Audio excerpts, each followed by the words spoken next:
हमारी संस्कृति, हमारे संस्कार सदा रहें हमारे साथ। सब्सक्राइब करें तिलक।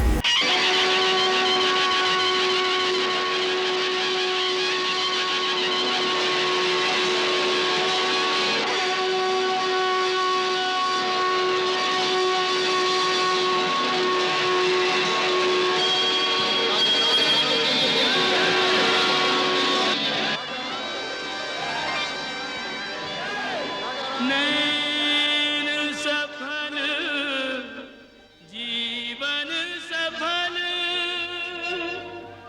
पायो परमानंद सिंहासन पर सिय सहित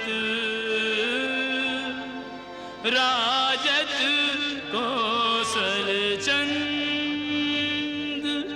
राजत कौशल चंद।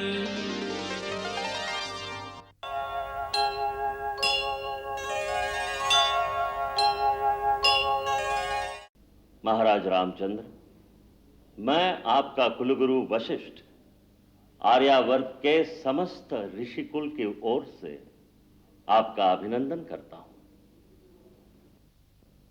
आर्यावर्त की समस्त आध्यात्मिक विभूतियों के ओर से आपके लिए मंगल कामना है। हे रघुकुलमणि, यह आपके जीवन का एक परम महत्वपूर्ण क्षण है, जब आप अपने पूर्वजों द्वारा सुशोभित और सम्मानित राज्य सिंहासन पर आरूढ़ हो रहे हैं।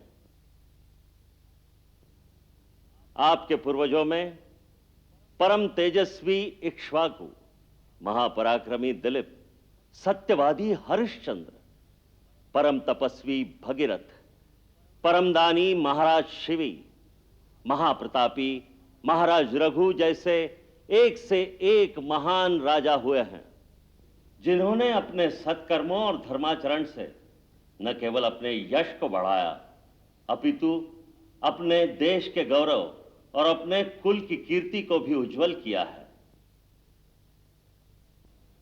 उनके सत्कर्मों के प्रताप का ही फल है कि इतने कल्पों से ये राज्य एक ही वंश में पिता से पुत्र को मिलता आ रहा है।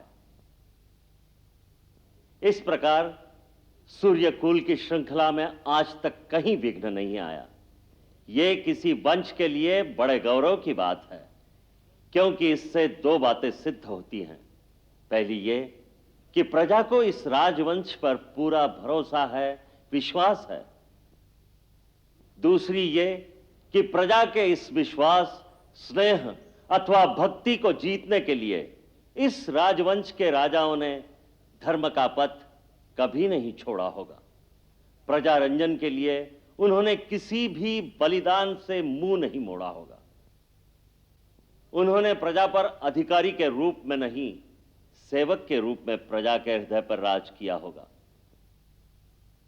महाराज राम, आपको भी प्रजा को यही आश्वासन, यही भरोसा देना होगा कि इस वंश के पूर्वजों ने अपने अपने पराक्रम, धर्माचरण, तपस्या और आवश्यकता पड़ने पर बलिदान से जो जो परंपराएं स्थापित की हैं, उनका नया राजा भी अपने पूर्वजों की उन परंपराओं को पूर्णतः निभाएगा और अपने पूर्वजों के स्थापित किए हुए मापदंड पर पूरा उतरेगा।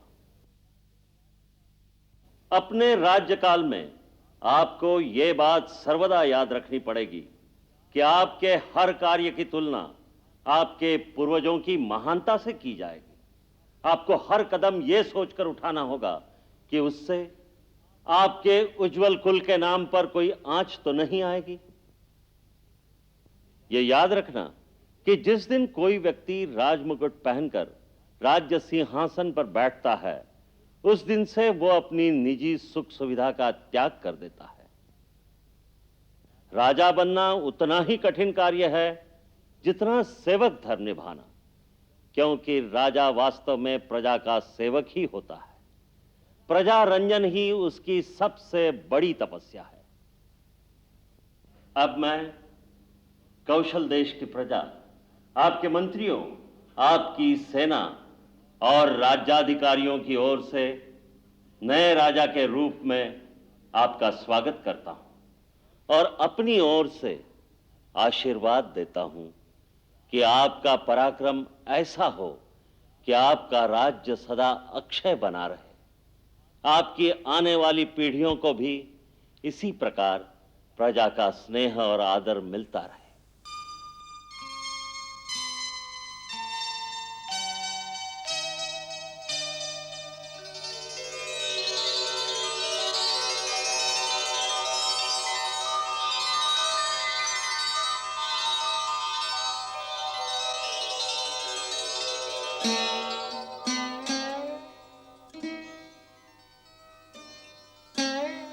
परम पूज्य गुरुदेव, आपके आशीर्वाद के लिए हमारा कोटिशः धन्यवाद स्वीकार करें।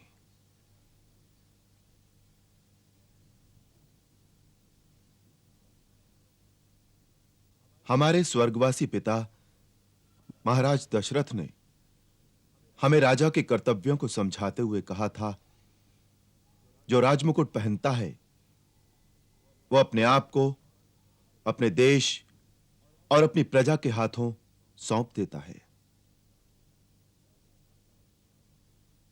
राजा होने का अर्थ है सन्यासी हो जाना। फिर उसका अपना कुछ नहीं रहता, सब कुछ देश का हो जाता है। आवश्यकता पड़ने पर राजा को देश के लिए स्त्री, पुत्र, मित्र, यहां तक कि अपने प्राण भी त्यागने पड़ें तो त्याग दे, क्योंकि देश ही उसका मित्र है, देश ही उसका परिवार है। जो अपने देश के लिए सब कुछ त्याग नहीं कर सकता, उसे राजा बनकर प्रजा से कर लेने का कोई अधिकार नहीं है।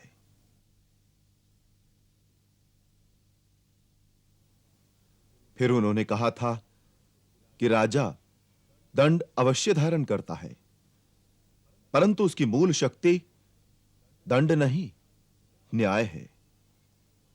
न्याय जो पक्षपात रहित हो, न्याय जो संकुचित भी न हो, उदार हो। आज मैं दशरथ पुत्र राम आप सबके सम्मुख सूर्य, चंद्र, तारामंडल, समस्त दिग्पाल, लोकपाल, इक्ष्वाकु कुल के समस्त पूर्वजों और स्वर्गस्थ परम पूज्य अपने पिताश्री महाराज दशरथ की आत्मा को साक्षी करके और अयोध्या की जनता जनार्दन के सम्मुख नतमस्तक होकर वचनबद्ध होता हूं कि हम न केवल पिताश्री के उन समस्त आदेशों का पालन करेंगे, वरन पूज्य गुरुदेव के बताए हुए आदर्श के मार्गों पर भी चलने का पूर्ण प्रयास करेंगे।